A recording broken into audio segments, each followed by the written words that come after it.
Hi, I'm Christopher Ray, and this is the first of 3 video lectures about Dung Kai-cheung's novel Atlas. I recommend that you also check out the brief video lecture that I made about Dung Kai-cheung's life and works. Dung Kai-cheung wrote Atlas in the late 1990s, just before Britain handed over Hong Kong to the People's Republic of China.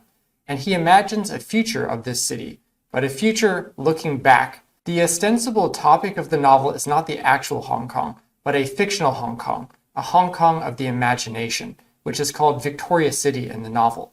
And it's a novel that uses maps to describe and represent this city. So in this video lecture, I want to do a couple of things. One is to use Atlas as a case study in how we could use maps and literature and view them as influencing each other.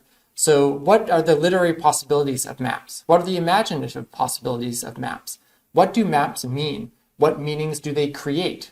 Second, I want to look at how Dung Kai-cheung pursues what he calls his archaeology through maps of a particular fictional place, this V city, this alter ego of Hong Kong.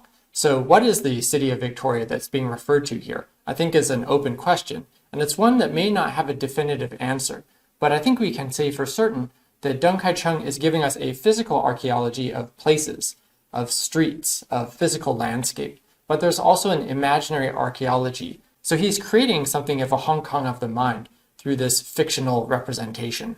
I would also add that the mapping is not just of Hong Kong or a fictional Hong Kong, it is also of reading and also a mapping of the imagination. Atlas is a work of fiction. It is set in the future and it mixes fact and fiction through using real place names, the names of real historical individuals, but also describing apocryphal events, events that might have happened, might not have happened, or are clearly entirely made up. And sometimes we have real events that are camouflaged as fiction. So this is a very standard thing that novelists do. This is a work that has also been expertly translated by the author himself and by 2 scholars and veteran translators. And it is known in Chinese as 地图集, 一个想象的城市的考古学. The author revised his novel in 2001, but this video lecture does not get into the differences between the 2001 and 1997 versions of the novel. Part of the challenge of reading this novel is that we can't always tell at first glance. Is this an actual historical event? Is this an actual reality? Or is it fictional? Is it made up? Or is it some blend of the two? But there are some clues. So for example, in chapter 29, there's a mention of, by the 21st century, British scholars referred to this map, blah, blah, blah, blah, blah. But this is a novel that was not written in the 21st century. So this is a part of the novel that is describing the future. The author and his 2 collaborators on this translation won an award in 2013 for the excellence of this translation. Atlas is quite self-evidently a novel of maps, but exactly what maps mean and what they do in this novel I think deserves some discussion. So what do we expect about the literary form of the novel? For example, should it be character-driven? Clearly this is a work that is not character-driven. Yes, there are many characters in it, but there's no kind of single thread, there's no unitary plot that follows one character's adventures, say. Should a novel be narrated? Should there be a voice that is telling us what is happening in this novel? Should a novel be long or can it be short? Should it be divided into sections? Should the events that it relate all be fictional or can there be some fact in there as well?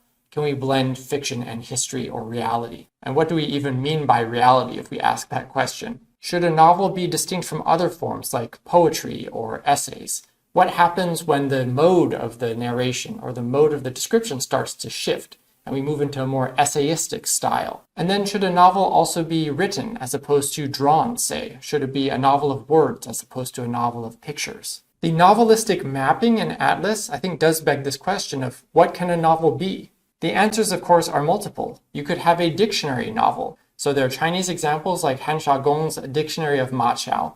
We also have recent examples of the Liar's Dictionary. But you could take a more lexicographical approach to writing a novel that focuses on, say, key words and explains them and tells stories about them. And if you're doing this as an extended form of writing where you have many different entries, many different words in your glossary, then what distinguishes a dictionary from a novel, say?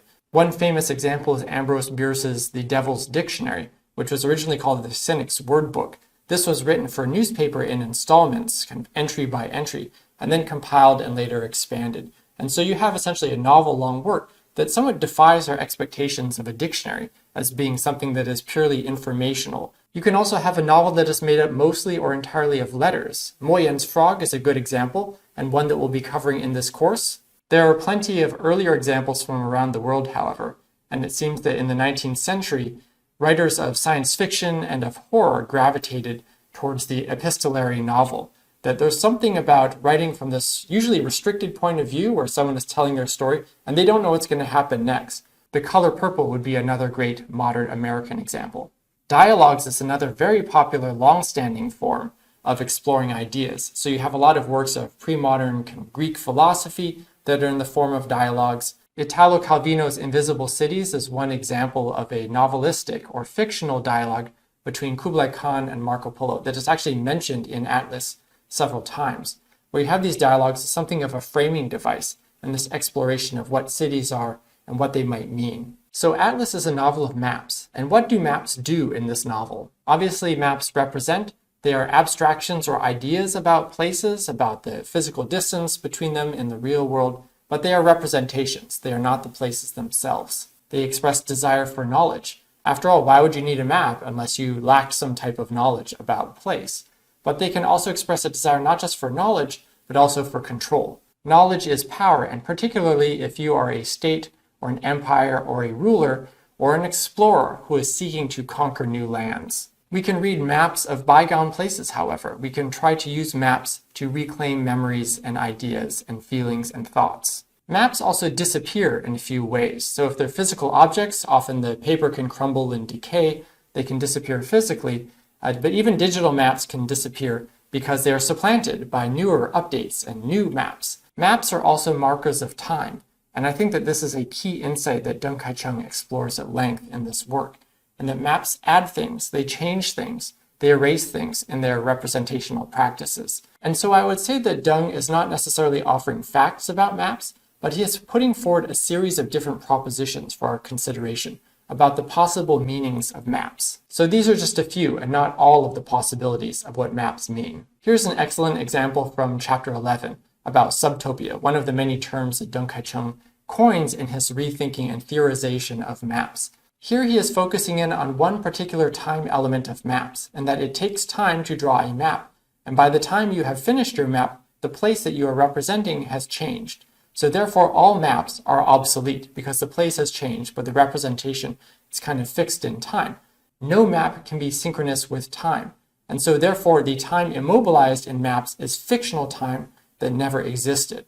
How can maps and literature interact? They can interact in so many different ways. And I think we get a very strong example in Atlas that maps can inspire all types of literary imaginings and productions. One of the fictions about maps that Dung Kai-cheung is particularly interested in exploring is that maps are scientific, that they represent things accurately, that they are precise, and therefore they are to be trusted. And he says this is not exactly the case. If you only view maps as being expressions of scientific rationality, you're missing a lot, because maps do a lot of other things as well. And he draws on earlier thinkers like Lewis Carroll, like Borges, like Umberto Eco to show about the scientific fallacy that is inherent in a lot of thoughts about maps. So for example, the ideal map would map onto the territory on a 1-to-1 exact ratio. But this is obviously absurd. This is actually the full text of the story in English translation, should you want to read it. But there's a paradox here, that there's no such thing as a perfect map that is a 1-to-1 correspondence between representation and reality. And Eco points this out, and then Dung Kai-cheung draws on this in chapter 10, where he says that if you add a representation on top of the reality, then the reality has increased by the factor of that representation. So therefore, to represent it, you need a new map that represents that, and then a new map ad infinitum. So Dung Kai-cheung points out that the standard for mapping is to look down from above and represent what's below. But this notion that you could have a map that is at one with the empire is an unattainable ideal. They are always fragments. They do not exist to reflect reality, but to proclaim the rights of ownership, exploitation, and interpretation of the earth. So you can see how this is not just a Hong Kong thing. If you are trying to create a map of the entire world, you are trying to create a supertopia. And the implications of this are many. Here's just one Chinese example. The myth that the Great Wall is something that you can see from space. The Great Wall is this massive monument, right, a defensive fortification that separated China from the barbarian world and was supposed to protect civilization against the invaders. And so there's this notion that it's such a grand human-made object that you can see it from space. Actually, you can't. But this see the wall from space myth projects a desire for a complete view, a controlling vision. And that is why humans keep trying to represent these grand things in miniature. So I would argue that Dung Kai-cheung is dealing with a set of problems about the relationship between representation and reality, and that Hong Kong is just his case study, and he is using maps as the vehicle for his exploration of these different problems. And the problems are many. It's very hard to change the world, but it's a lot easier to change a map. So it's easier to change the representation than the reality. And if you can do that first, maybe you can change reality to suit your needs later on. In the next two video lectures, I'll talk a lot more about how Dung Kai-cheung uses maps for different types of imagination and exploration. What is important to acknowledge here is that the fictionalized Victoria City is not the same thing as Hong Kong. There is a gap, a V in between them, that separates the representation from reality. And I would say there's even multiple V's here. There's multiple gaps between these two things. And that's what Dung Kai-cheung is drawing attention to and which we ignore at our peril. So to be sure, Hong Kong is thematized here, and Hong Kong is one of the primary muses that Dung Kai-cheung is dealing with. But if you look at all of the different ways he tries to orient us towards thinking about Hong Kong, it can be quite disorienting. Just starting from, this upfront blast of theory and all of these different unfamiliar terms. And he poses this question, by what means can we verify a city's existence? Which may seem very silly. Well, it exists, doesn't it? But how can you verify that through representations like maps? Because maps can mislead, and we get ample evidence of that over the course of his discussion. A more fundamental point that I think Dung Kai-cheung is making is that all cities are cities of the imagination. All places are places of the imagination. They are all floating in our consciousness. Sai Sai or Cici is another Hong Kong writer who has been influenced by Calvino's notion that cities are of the imagination. And we can recognize many examples, Chinese and foreign, of writers recreating cities through the imagination, cities of the past as well as cities of the present. This would be one example of a city of the past, of Bianliang, also known as Kaifeng, which had fallen to invaders. The eastern capital used to be a splendid place of material abundance, of a vibrant social scene, but it is one that can only be represented in fragments of memory from this man who is now displaced. Dung Kai-cheung mentions Meng's work as being an inspiration. However, there's a key difference in that Meng was writing in the present about a place of the past, but Dung is writing in the present in the voice of someone in the future looking back on a past place. So in Atlas, we are getting a city that is in flux, and that is in flux partly because of the workings of the imagination. So there are questions that come through again and again in this work about which city are we talking about? Whose city is this? Who inhabits it? Where is this city? When does the city exist? And how has it changed? How many cities are we talking about? And therefore, how should we represent it or them? How stable, real, or knowable is this city? One of the agendas that I think is at work here is this provocation, and that we already know Hong Kong, right? Hong Kong is that place where, East meets West and tradition meets modernity, as symbolized by the old Chinese junk, a replica, of course, in front of these gleaming modern skyscrapers. So we have this very slick and very reductive portrait of a place. And if we cling to those types of cliched, stereotyped representations, we end up impoverishing our own thinking. So Dung Kai-cheung is saying, I believe, that we are essentially in a desert of signs. Like the junk in front of the skyscrapers is a dead sign, that its meanings are really reductive and restrictive. And so his answer is to create this imaginative, meaning-multiplying archaeology, where he keeps digging up new things. There is an implied injunction here, I believe, that when we read maps literally, we do so at our peril because we miss so much. The city of Victoria is a city of the Queen, of Queen Victoria, who ascended the throne shortly before the Opium Wars and the conclusion which brought Hong Kong into the British Empire. And there are a few important dates here. 1842, the end of the Opium War, and Hong Kong is ceded to the British. 1860, Kowloon is then ceded after the Second Opium War. And then 1898, we have the new territories being given to Britain for a 99-year lease, terminating in 1997. And so you can find maps of this city on Hong Kong Island. The city of Victoria is now known as the neighborhood of Central. However, there is still a Victoria Harbor, there's a Victoria Park, there's a Victoria Peak. These names still exist. And in Hong Kong, you can still find traces of the historical Victoria City, like this boundary post from 1903.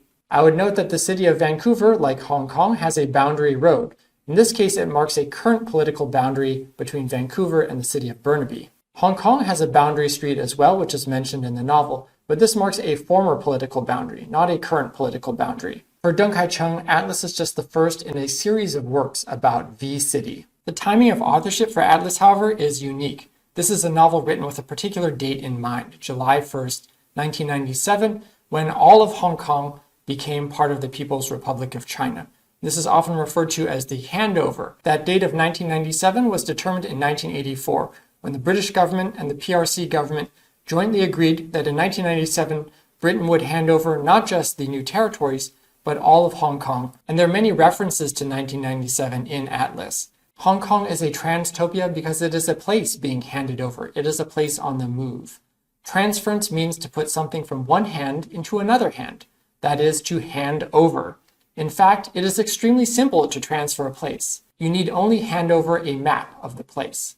People will turn their eyes to the sky on July 1st, 1997, and the inhabitants of this land will slowly descend, huddled together on a map like travelers on a flying carpet. Other parts of the novel refer not to dates, but to other types of political symbolism, such as the bauhinia flower, which is barren because it does not produce fruit. The bauhinia flower, also known as the Hong Kong orchid, is stylized on the regional flag of the Hong Kong Special Administrative Region of the People's Republic of China. This is a design of the 90s that was adopted on July 1st, 1997. Flags are the most abstract type of political symbol, but they can be extremely powerful ones. And you can see in Dung Kai-cheung's commentary his fear that the future of Hong Kong will be barren. But Atlas is not just about politics, and I would argue that it would be a profound misreading just to view it as a comment on contemporary 1990s Hong Kong politics. We have maps not just of a fictionalized Hong Kong, of its places, of all of the different texts associated with it, but also a map of one author's imagination, a very fecund imagination that also suggests that we should be similarly ambitious in how we think about literature and about place.